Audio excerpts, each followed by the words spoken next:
Trinity from Esoteria LLC, and I got a new haircut. It's giving very Tinkerbell vibes. I think she did a wonderful job. I really like it, and if you don't, you can pay a few of my bills, and then you get an opinion. How about that? And my dog at 11:20 at night now has the zoomies for some reason. So we're outside, and I figured it might be a really good time to sit down and in the quiet, listening to the bullfrogs in the distance, just to kind of see what messages come out. Okay? So,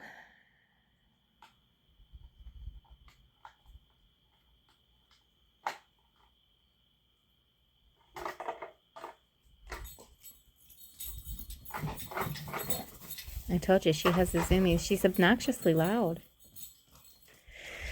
So I'm hearing with her message that it's time for some unadulterated fun, to get into the resonance of playing, getting in touch with your inner child.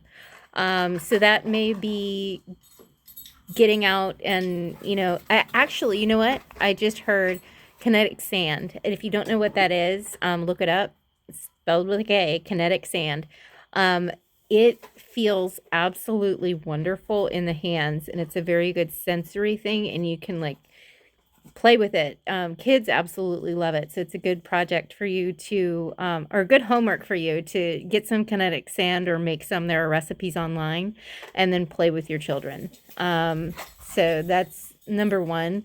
Appreciating them right now for where they're at, because the days are long, but the years are short with children.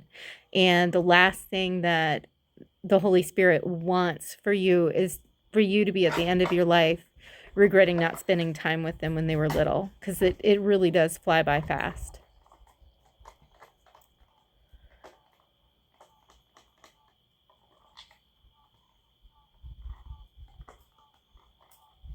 It's okay to slow down to a turtle pace.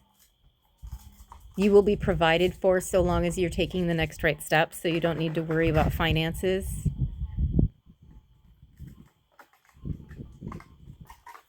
I'm seeing if the wind is going to cause my candles to go out.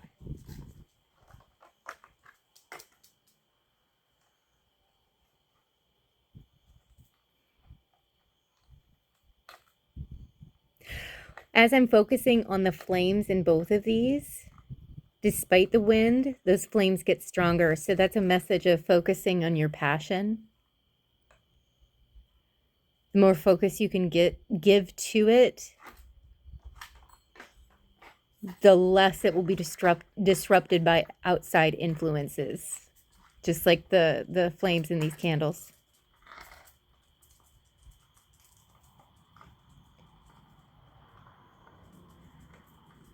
You might want to meditate looking into the flame of a candle to practice teaching your brain how to focus.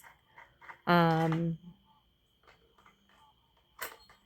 is being emphasized very, very hard right now, as far as training your brain. Finding some cognitive behavioral therapy or something like that may help assist you in your attempt to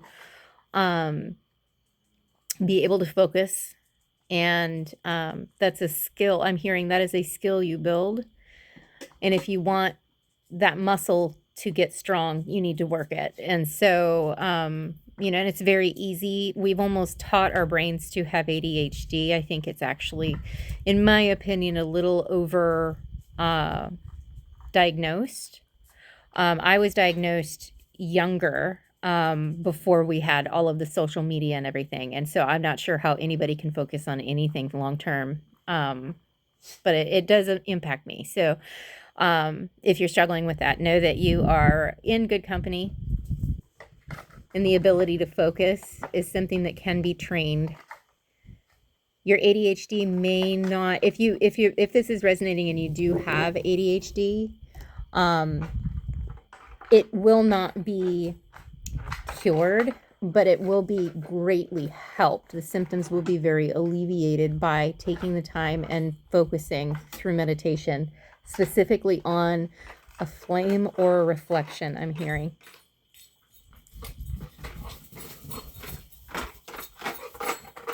That might explain the hyperactivity component in my dog. So right now I'm hearing a lot of frogs, and that means that you are actually taking a giant leap forward in your ascension that's happening. And yet you should be at peace right now with this. It's not going to be something you have to strive for. It's not going to be at a breakneck pace. It's just going to be. In fact, it will be like the giant leap is going to happen because you're surrendering to the process and allowing it to happen. So good on you, because that can be something where once we chase something, we can actually energetically hold it back. That's where the lack mentality comes in, and a lot of people don't understand what lack mentality really means. It's that attitude of I need this or I want this, that desire. It's okay to have the desire, but then you need to let it go completely, and that's easier said than done. Okay. Abraham Hicks is coming to mind. That might be a person that you listen to some of her talks, because she does a really nice job about talking about the vortex and how each one of us has a personal energetic vortex that magnetizes things to us, and so our thought process creates that vortex, and we suck in what we think about. So if you're grateful for the things you have, you're actually magnetically sucking into that vortex more things to be grateful for. If you are believing to your bone marrow that you are abundant, you're going to be sucking in that abundance. So that's how we do it. We're creating a siphon within our psyche. I'm hearing the 8 universal laws may be something that you want to look into, because it's so much more than the law of attraction. The law of attraction is an important component to the universal laws, but it is not the only one. And you're being asked to educate yourself a little bit more on the other laws, because once you get a grasp of all 8, the first 8, that is going to cause your manifestation to really start to materialize faster than you can ever imagine. So don't be surprised if once you start, like if you point at a car and you're like, I want that, it comes into your life. I don't know how, I don't care how, it's going to come into your life somehow, and you won't have to work hard for it. Okay.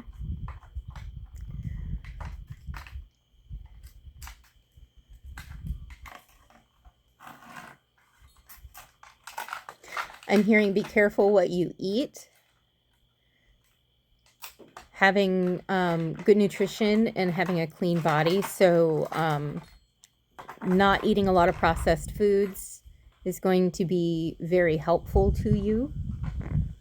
Because if the body is malnourished, you're not going to feel very well. And when we don't physically feel very well, it can really affect our thought process. And I could get on a soapbox about that, and how in the United States, they really, they prevent people from manifesting lives of prosperity and abundance by keeping us sick through the foods we eat and keeping us distracted with the media that we have.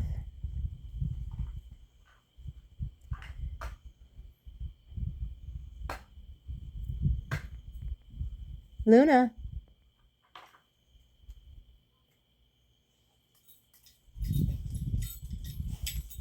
What are you doing?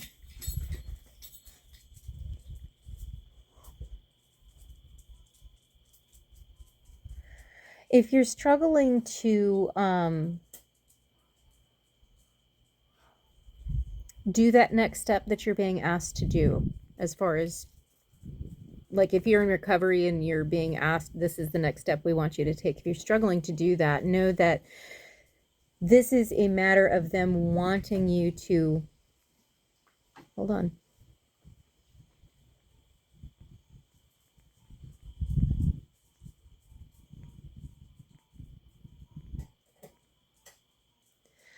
This is a matter of them wanting you to want to do it.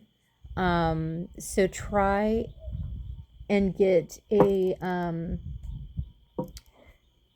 adopt a perspective that gives you a reason to want to do what they're asking you to do, because the universe is not trying to force you to do anything that you don't want to do.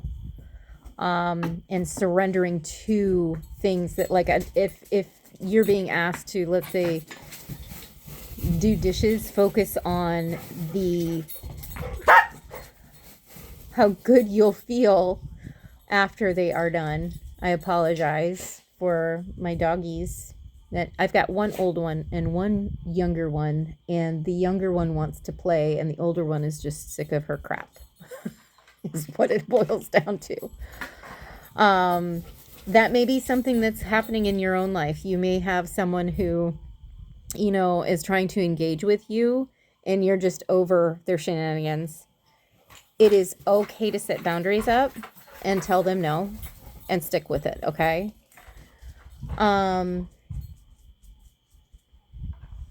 One thing I need my glasses in order to see, but the reflection drives me nuts in the camera. So hopefully it's not too annoying on your end.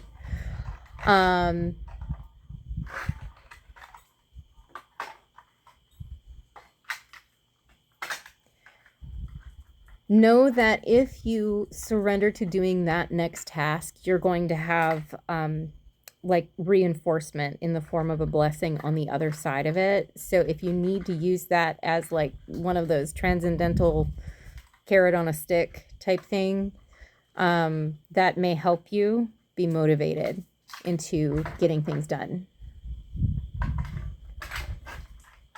I'm hearing it may not seem like anything has anything to do with, like, whatever that blessing is may not have anything to do with the thing that you're doing, but it will come extraordinarily fast, almost instantaneously.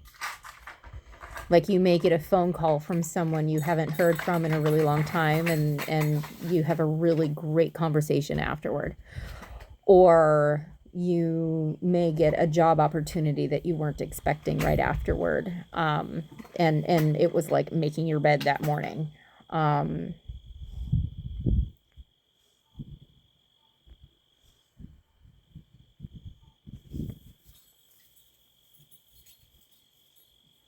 Again, returning to the focus. Every time I focus on these flames, they get bigger. Have you noticed?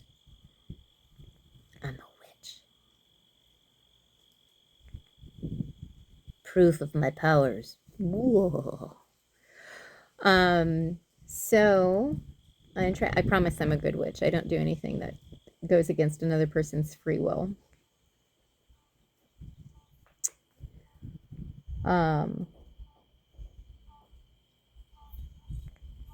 I'm being kind of directed to talk about how the difference between a good witch is not the same thing as a light witch, like one who only works with the light.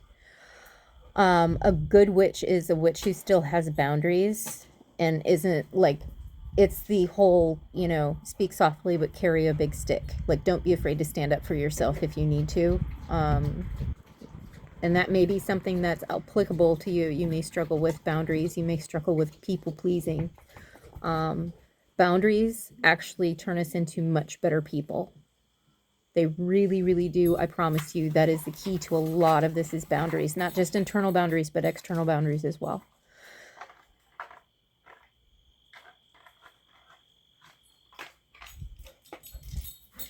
You've got a manifestation, something that you have desired for quite some time that you kind of forgot about, that's going to be coming in very, very soon. And I've actually gotten that message a couple of times, not just in these channeled readings, but in some readings where I have used cards as well. So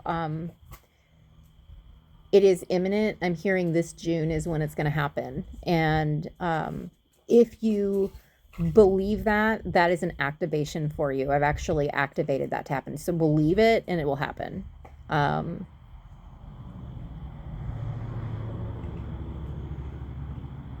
I'm hearing closer to Cancer season, not necessarily Gemini season.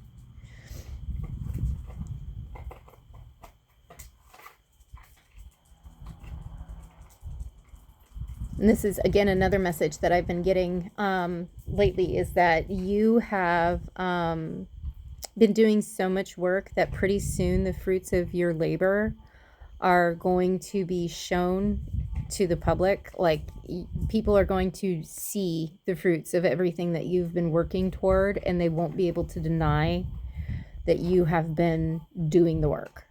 Um,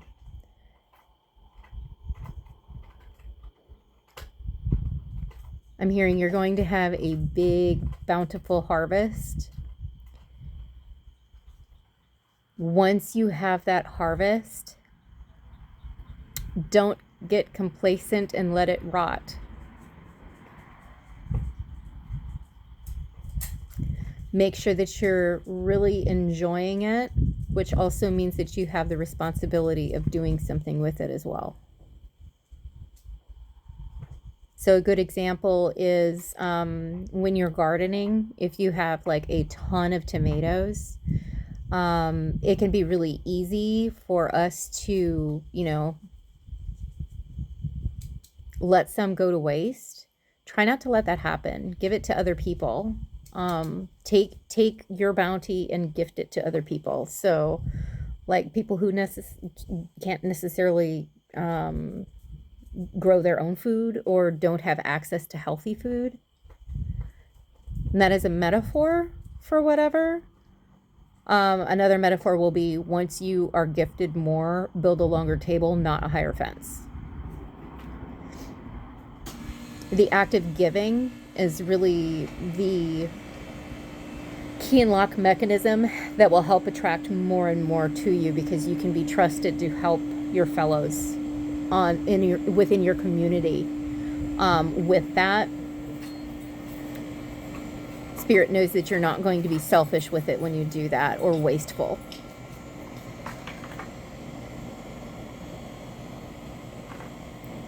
I'm hearing blessings should not be wasted.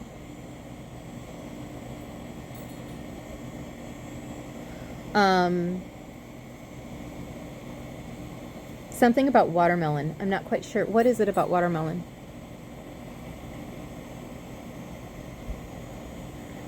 Oh, it's hydrating your body is going to be really important as far as manifesting. Again, this goes back to when you're not hydrated and nourished, you're going to feel like crap physically, and that begets a mindset of a downward spiral. So keeping your body at peak condition is really, really helpful in manifesting. It doesn't mean that you can't do it, but it does certainly help expedite the process quite a bit.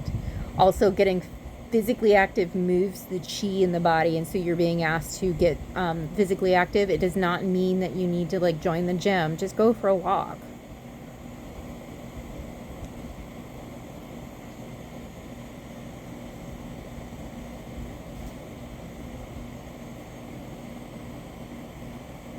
They want to emphasize that manifestation that you had a desire for and forgot about.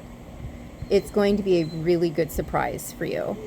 It's something that you're going to be like, oh my gosh, I had completely forgotten about this. And poof, it's here. And it is to prove a point that once you let it go, like you put the desire out there and then you let it go, that's when it comes in for you.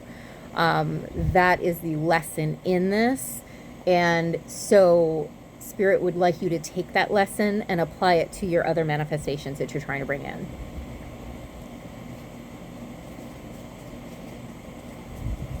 And know that you actually have angelic guidance and help at all times, but you need to vocalize that you need help before they can actually intervene. But sometimes when they intervene, it's like, oh, I didn't mean that, especially I'm going to give you a really good example. Like, I'll ask for help with not using nicotine products, and then I am blocked by the universe from accessing it when I'm in the middle of a tantrum and a craving. So if that is happening to you, then maybe take a step back and ask for help in not having cravings in the first place, and then go with it. You'll probably find yourself busy, but keeping your hands busy, keeping your mind busy is not busy as in overthinking, but keeping your hands busy and forcing your brain to focus on the thing in front of you is going to be key to overcoming the cravings. And I'm hearing it can be as easy as, Lord, keep me sober and clean today. All right, that's all I have for you, my loves. Let me go ahead and get these out of the way. If you want to book a personal reading with me, you can email trinity@esoteriallc.com. And until next time, if no one's told you, know that I love you.